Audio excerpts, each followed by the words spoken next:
Kementerian Pertahanan Rusia beberapa waktu lalu merilis video saat pesawat tanpa awaknya menyerang infrastruktur militer milik Angkatan Bersenjata Ukraina. Dalam video yang dibagikan di akun resmi Kemenhan Rusia, drone Inokodets milik Rusia menyerang benteng dan kendaraan lapis baja milik Ukraina. Dalam rekaman video, asap membimbing tinggi saat serangan drone tiba di sasaran. Sasarannya adalah kendaraan lapis baja. Penggunaan tempur pesawat tanpa awak dilakukan dalam kondisi cuaca yang sulit. Demikian tulis keterangan dalam video tersebut. Adapun daya dukung perangkat Inokodets adalah 300 kg.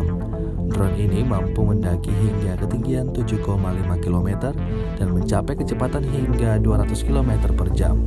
Radius penerapannya adalah 300 km. Untuk sistem persenjataannya sendiri sudah dilengkapi bom udara KAB-20 dan KAB-50 yang bisa disesuaikan. Inokodets dilengkapi radar yang dipasang pada bagian belakang. Drone ini juga memiliki elektro-optik, laser target finder, dan kamera inframerah. Dengan semua alat tersebut, Inokodets mampu menghancurkan target di darat dengan menggunakan rudal berpemandu. Selain itu, drone ini juga efektif memandu serangan artileri tepat sasaran ke target musuh. Untuk versi impor, drone ini diberi nama Orion E. Berat muatannya 200 kg dengan kecepatan 120 sampai dengan 200 km per jam.